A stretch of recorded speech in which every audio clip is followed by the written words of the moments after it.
Welcome back to the Builders Bench. I'm Craig Larkins, joined by VRCA President and guest co-host today, Jeannine Martin.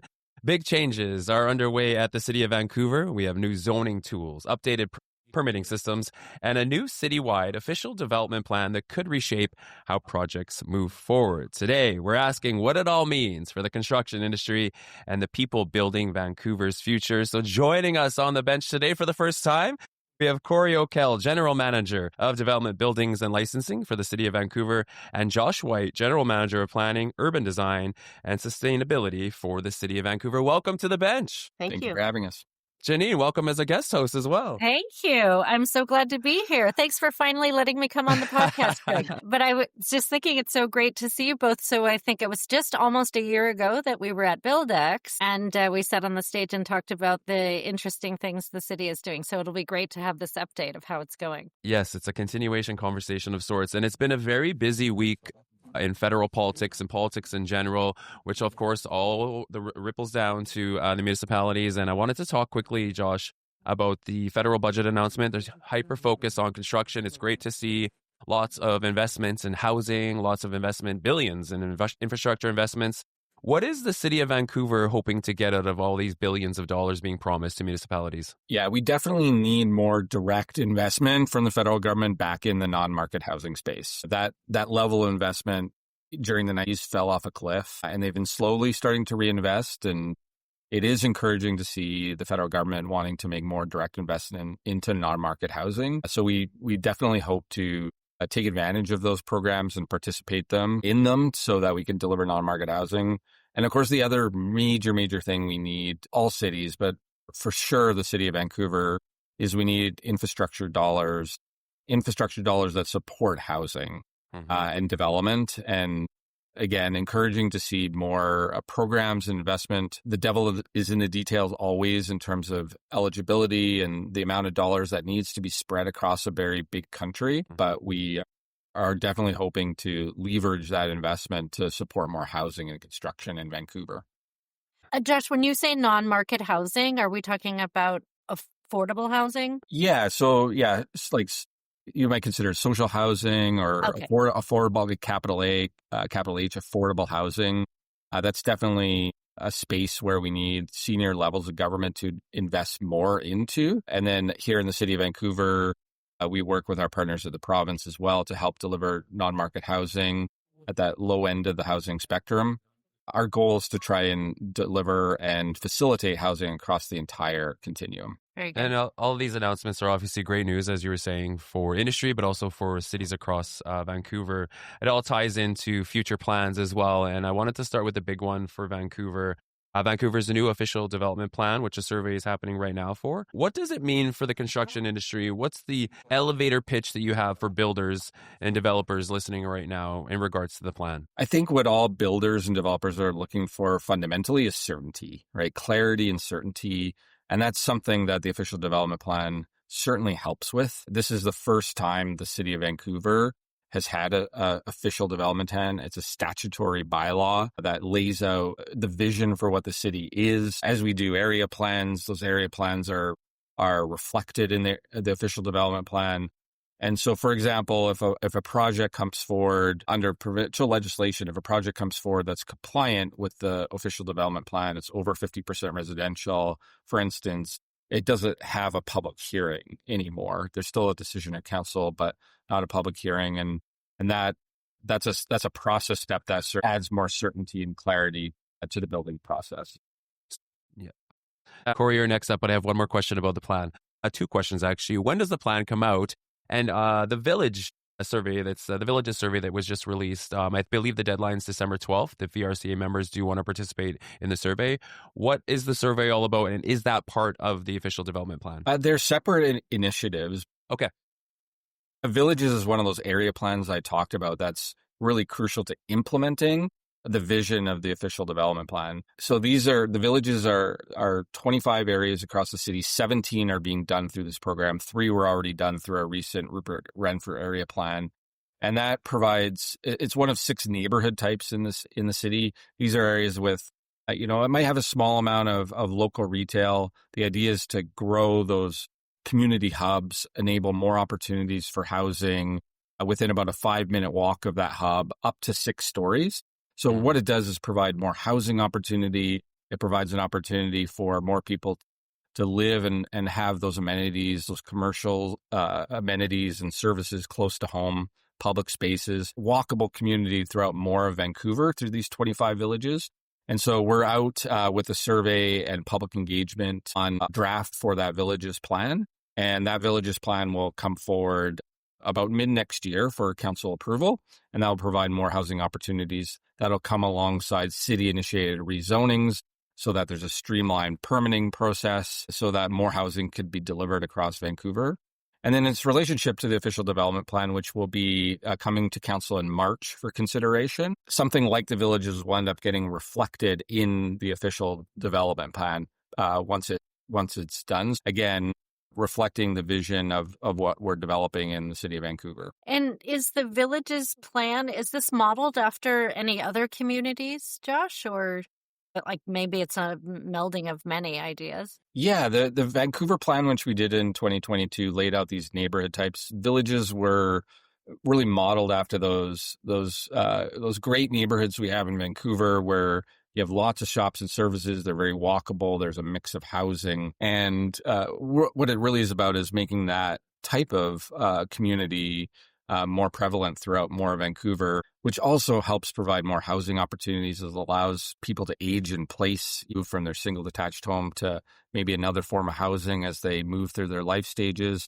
It's about that mix. It's about that vitality. And that's what some Vancouver neighborhoods are really known for. And it's about developing more of those. So it's a very exciting vision. Thank you. And obviously permitting, Corey, is a huge piece of this puzzle when we're building, developing in the city. We have talked about this previously, the 3331 program, but maybe just give a quick overview of what the program is. Sure. So the 3331 framework is basically specific targets that were established by council for us to meet under certain developments. So 3 days for a home renovation, 3 weeks for a detached home permit application, 3 months for multifamily and mid-rise, and then a year to approve a high-rise and large-scale projects. So can you give us an update? What are the latest numbers when it comes to the industrial, commercial, institutional, and the larger scale projects, which the bulk of VRCA members are working on? Yeah, so we initially started with the lower scale single family homes is where we put our digital efforts towards. We have done some operational improvements for the larger scale developments. So right now we're about 27% faster than we were last year in issuing those permits. That's quite the jump. So what's the goal from that 27? Well, I guess the goal would be 100% quicker, but I mean, Yeah. if we're looking at today, where do we go from today?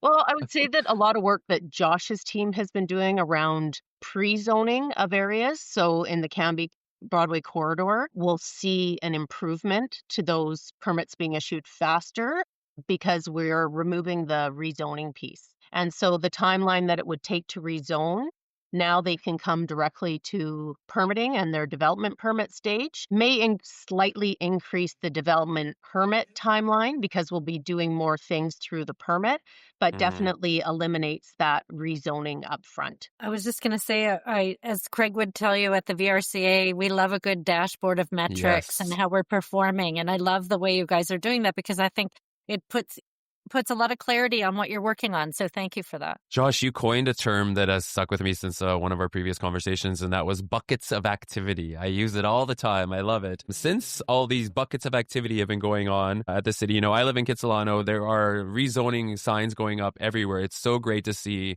Has this really changed the way that we build in Vancouver? All these buckets of activity, the future, forward thinking. Yeah, those buckets of activity, we're trying to streamline our policies, our regulatory environment. We're trying to improve process as well and streamline that. And Corey touched on some of those initiatives, including city-initiated rezoning. We like to say the fastest rezoning is one you don't need to do at all. We're trying to change the way we fund and finance growth. And, we're trying to grow in more parts of the city of Vancouver. That's really an important sea change from the past where we would tend to do an area plan, we would build it out and then kind of move on to the next one. Our growth vision for the city under Vancouver plan and will be reflected in the official development plan is a more distributed growth pattern. And that includes the villages, that includes other neighborhood types like transit-oriented areas. And that's about providing more places for opportunity for housing growth and providing a bigger array of housing types. For a long time, we built lots of duplexes, single detached houses, lots of high rises, and not as much kind of in the middle. And our vision is to provide more choice in more parts of Vancouver. And that's also, in terms of buckets of activity, our pattern of growth is really one of those things that's really going to change the way we build in Vancouver. Jeannine, you wanted to touch on harmonizing permits and such in a question. Yeah, I was curious. And so, as you can imagine, through our jobs, we speak to lots. So we have 21 municipalities in the Lower Mainland that we work with here at the VRCA, or that are under where our members work. And we see a lot of different ways that people are approaching permitting and building in their communities. And I wondered about any efforts towards harmonization of things that are working in one community and implementation in another. Is the city participating in anything like that? Yeah, thanks. We are actually collaborating with all of the other jurisdictions to see what others are doing, what they've accomplished, willing to share where we're at on our journey. I know that the City of Vancouver is farther ahead than any other jurisdiction right now in our digital transformation program and the tools that we're using.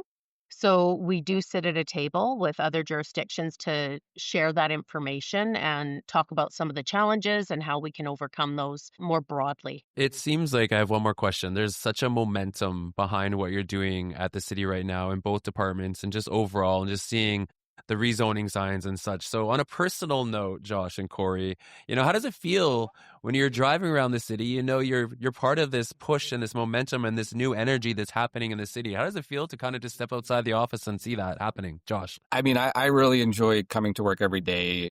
You go into this line of business to try and have impact. That's why you do it. You want to use your position to help influence what we do in building a city, both on, us as public servants, but of course, those people in our industry. We have the opportunity to come to work today and help improve people's lives, right? Provide housing that people need, to help create a vibrant, lively, inclusive city. I can't think of much, a better way to spend my time or something more gratifying than that. So I really enjoy coming to work, collaborating with colleagues like Corey, working with our industry partners to try and build a better city. So, that's why I get out of bed every day and come to work, and it's a real privilege. Right.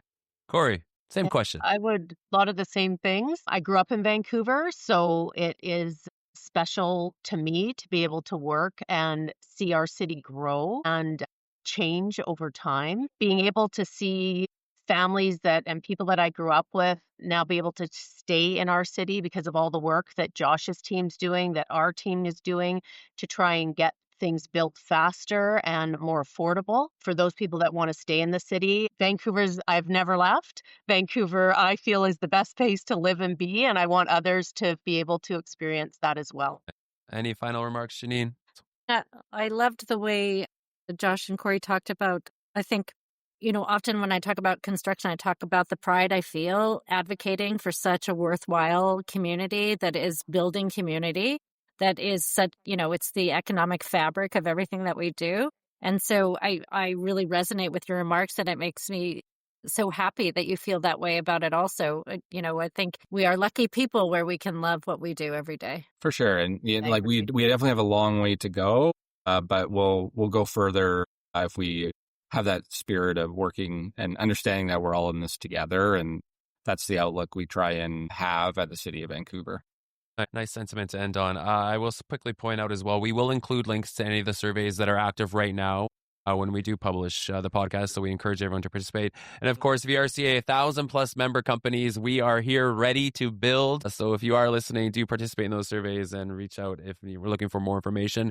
Thank you both for joining us today on the Builders Bench. Corey O'Kell is the General Manager of Development, Buildings and Licensing at the City of Vancouver. Josh White is the General Manager of Planning, Urban Design and Sustainability for the City of Vancouver. Coming up, actually, on a future episode of the Builders Bench, where we're going to be sitting down with the team behind a new tool the VRCA members have access to. It's called Permit CA. It's a real game changer for the construction community. I'll send you both a link. You can check it out as well.